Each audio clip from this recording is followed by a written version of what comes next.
Welcome back. This is By the Book, and we're your married relationship coaches. I'm Sent. I'm Sel. And today we're talking about Married at First Sight, Season 18, Episode 13. Madison and Alan. Let's talk about the word transactional. Okay. All right. Obviously, its misfortunate use by Alan is what turned, I think, a decent night.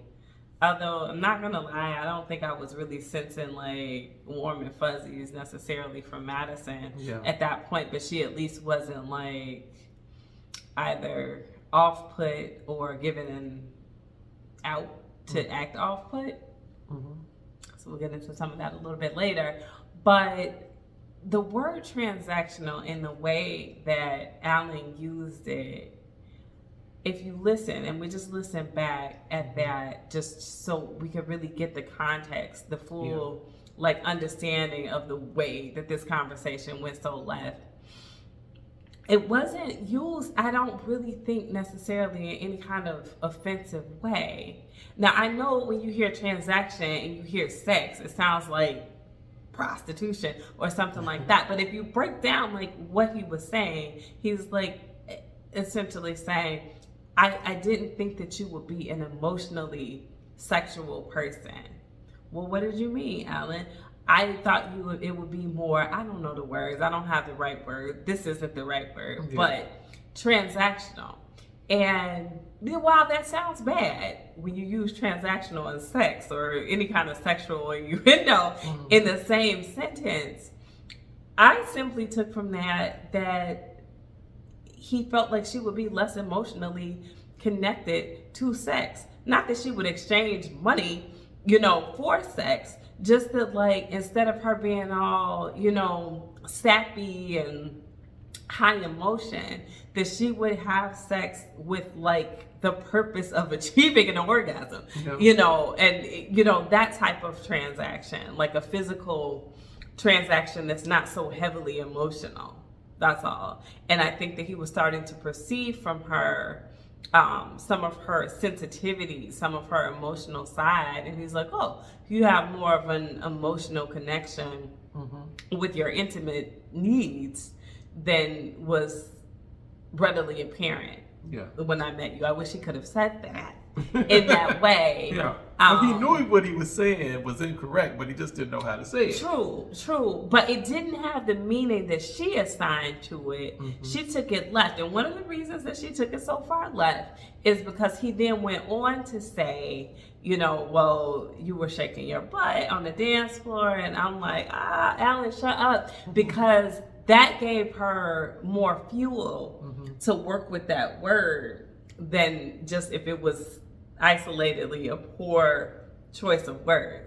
Now he's describing her personality and how she was perceived by him and a party girl and, whatever kind of negative connotation that then has to it.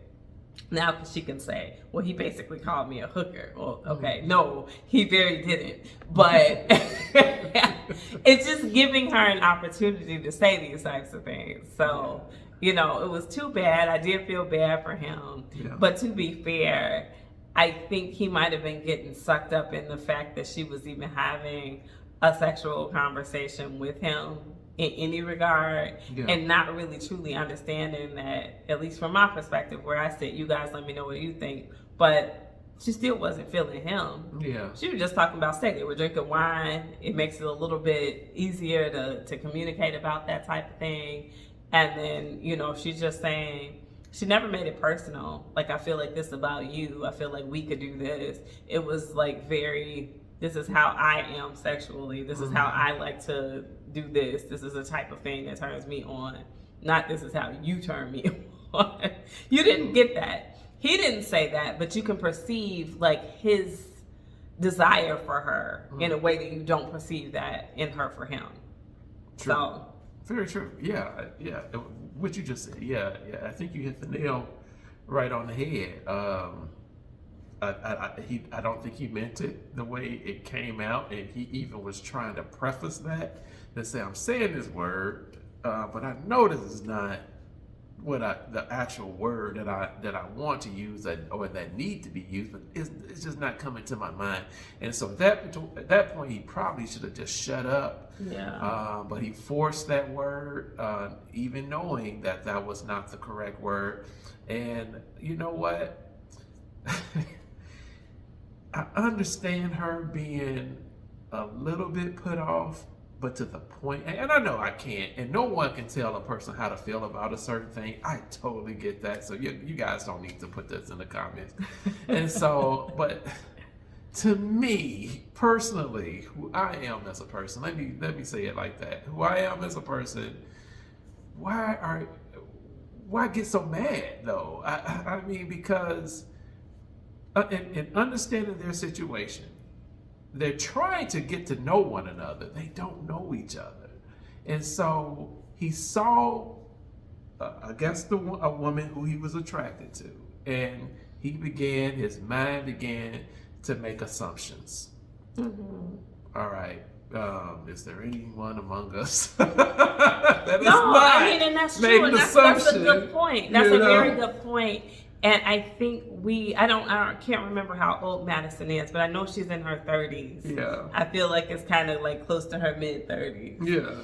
And I feel like we as adults in this world began to understand at a younger age than 30 mm-hmm. how the world perceives us, mm-hmm. right? Like if there are stereotypes that are made about you, you are probably keenly aware of what those stereotypes are. Mm-hmm.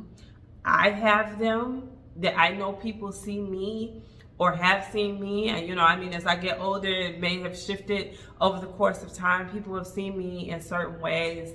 And this is reinforced by what people then tell me.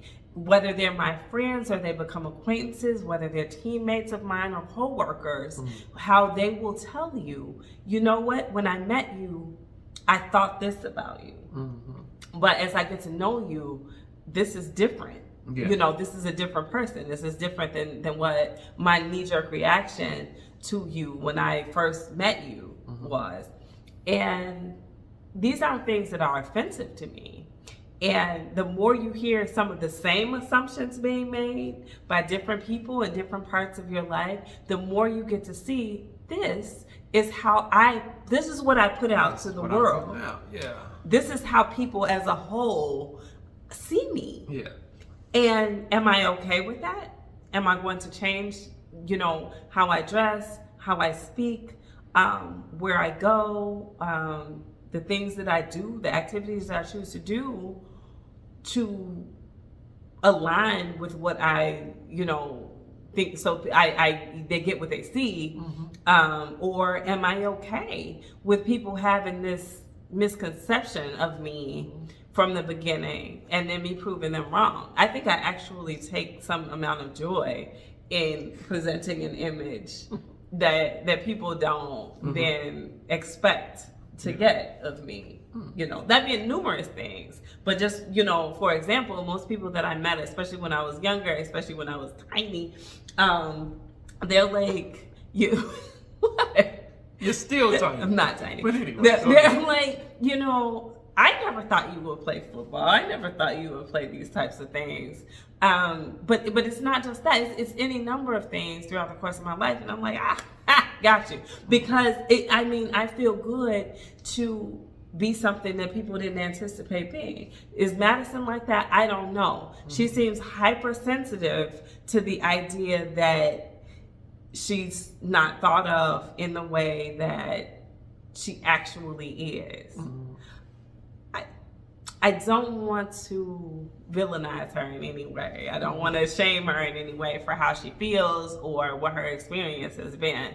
But it's hard for me to believe or to understand how you don't know what you put out to the world and that you would expect somebody, even though they're your husband now, who knew you from no one else, to be any different from the rest of the world. So if the rest of the world, what she said, has seen her like this, has judged her like this, has assumed these things about her, why wouldn't Alan have done that? Exactly. Well, he's supposed to be different because he's supposed to be my husband and the special person. Of course. But he didn't know you any more than anyone else did. So it's unfortunate that in openly expressing himself, he is just character assassinated after that because he truly did me harm. Now, my question is this like feigned outrage that she's given us, or is she really this hypersensitive and not in touch with like who she is and what she puts out to the world? Is she faking it to get out of this marriage? Is she faking it to go be with David? Is she faking it so she doesn't look like the bad guy? Like, is this fake? Forgive me if it isn't. Or is it really how she feels? Well, going back to what I was saying, why are you so upset to the point where you have to stay up to like 3 o'clock in the morning over that conversation? So she could party. So, that's what she does. Yeah, I believe it was a little bit faked. And I also believe, of course, that because she's not really feeling him on the level that he's feeling her, that he's just committed the most horrible sin to her. I mean, even though she said it could be forgivable and she's forgiven. No, you're not. You still harboring this. And then we went down to talk to her when she was working out, you know, and then he was just like, "Well, I was worried about you. You left 2, 3 o'clock in the morning. You making it about you." You know, yeah, I do think she kind of like, you know, faked this whole thing out. And I think she made a big mountain out of a molehill. Yes, I do. And so, again, no one can tell someone else how to feel. I agree with that, but to a certain extent, we can also tell somebody like, you're going overboard, or you are just. I don't know. I wouldn't even say that. It's hard for me. Excuse my voice, guys. I'm almost there, but it's still raspy. It's just hard for me being a woman who. And I don't even think it's gender specific. I think just being a human who has been thought of in a way that I'm not, and to have that conception be cleared up at some point later down the road, it's expected. It doesn't offend me for people to have had the wrong thought. So it's hard for me to relate to that response from her. Does that make sense? I hope it does. Yeah, it makes sense to me. Yeah. Yeah, it makes sense to me. You know, because even though she was the one that initially was upset with him, she stayed out. He comes to talk to her. He's seeking her out. He's trying to connect with her, and she goes into her whole spiel again. Yeah. And so he has to let her know, like, wait a minute now, you know, I get what you're saying. I should have used some other words, or whatever the case may be. I didn't want to be another person that upset you with this whole thing. But if that's the case, you just took a wrong and you made it more wrong. You didn't, you know, try to work this thing out with me. You took off. You know what I mean? And she's like, well, I did come home. Late. Yeah, I mean, it was late, you know, but you know? I don't know. I definitely think. And he didn't know where she was. No, he didn't. You know, so, no, I mean, she was upset. But how she responded to being upset, that was, I think, the most problematic. Did he say he called her? I didn't get the. He didn't say that. I don't think he did. I don't think. Or text or anything. I don't think. He just waited. He gave her this space, and she chose to stay. Yes. If you're worried, though, you should text me, right? Yeah. Not unless he's overthinking it and saying, if I text, if I call, it's gonna make it worse. You know.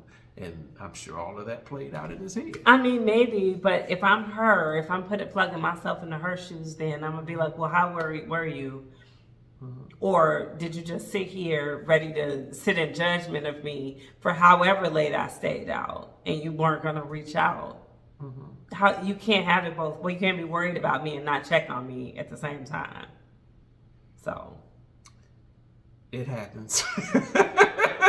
You can be worried about somebody, but that would be my position. That would be my position. It's like, don't now. Who's being fake? Is it me or is it you? Because don't say how worried you were and something could have happened if you didn't at least reach out and be like, hey, babe, I just want to make sure you're okay. I know you're mad at me, and that's fine. Yeah, but are you all right? Yeah, I think what he was really trying to say is that was disrespectful, in what she did, and I agree, it was disrespectful, and so yeah, he could have checked on her, but to me, again, you've heard the old saying, two wrongs don't make it right, but how about a wronger? You had a wrong and a wronger. Is that gonna make it? No, I don't know. It's she'd be like, well, how can you say what's more wrong? And again, he didn't check on her. I'm not trying to defend her behavior. I'm just saying, like, if I'm her, this is what I would say. Yeah. And I think it would be legit to say, if you're concerned about me, swallow your pride and check on me. Okay. So I understand.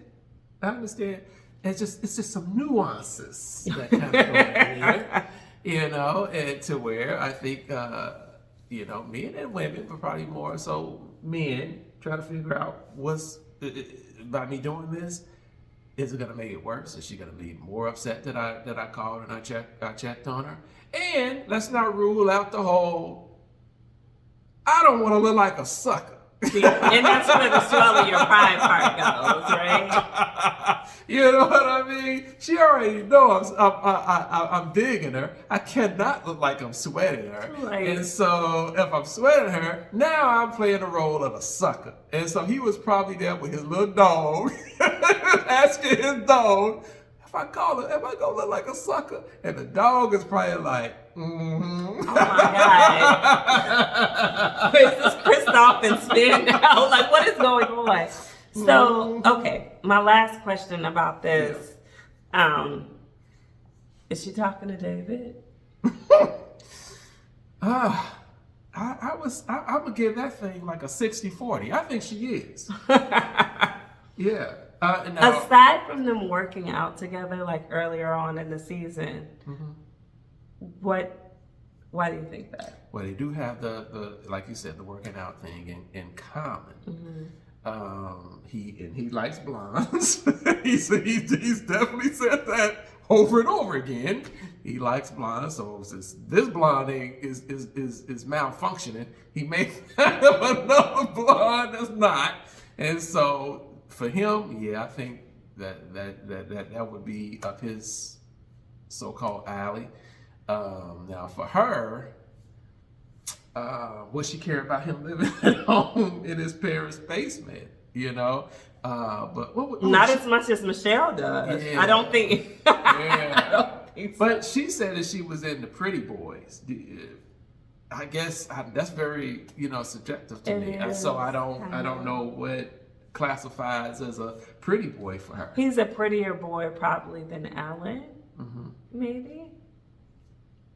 I don't know. I don't know that I would call either of them pretty boys. But maybe he's prettier. I don't know. He's definitely more muscularly built. So if his build has anything to do with it, maybe. He's got the Maui locks. If he lets them down, y'all can tell I got little kids because I'm always referencing like some sort of Disney movie. But yeah, I mean maybe. I don't know. I can't assign pretty boy to him either though. Okay. Wow. But he's probably more pretty. I'm gonna go with that. She probably does find him more attractive than Alan because one of the things she led with was physical fitness. So just straight away, like they already have that in common. They have that in common. Wow. Okay. Well, on top of that, the only thing I can say, all I can say is that you're welcome, Maui. But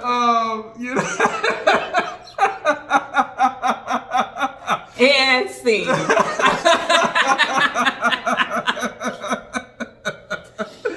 No, I don't know. I don't know that she would be that scandalous. This would be pretty unprecedented. Now, I mean, I know they allude to some of that in the previews, but are they doing that for ratings or, you know, to get people to tune in?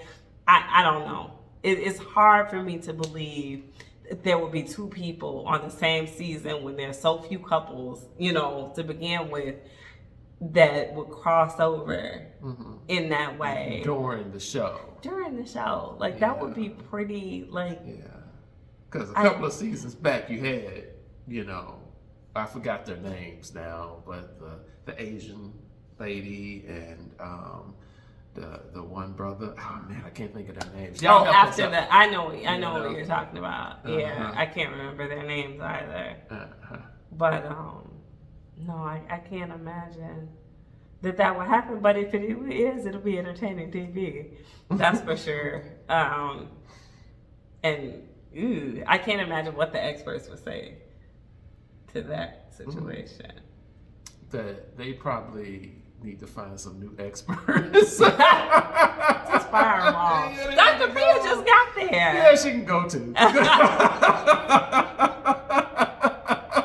Anyway, guys, let us know what you think about Alan's usage of the word transactional. Was it like unforgivable? Do you think that Madison overreacted? Do you think that she is feigning her outrage at this point, or she just legitimately feels this sensitively about it? It could be. It's hard for me to relate to. It's just, my brain won't really let me receive that was that offensive. But I'm only one person. You know, everybody experiences things a little bit differently. And she's saying that she's over it. She's saying she's not mad about that. Now it's just like, how did they move forward? Were they moving forward? I don't know. Is she going to move forward with someone else? Let us know if you think it's David. Drop those comments below. Like, share, subscribe as always, and we will talk to you guys soon. Bye.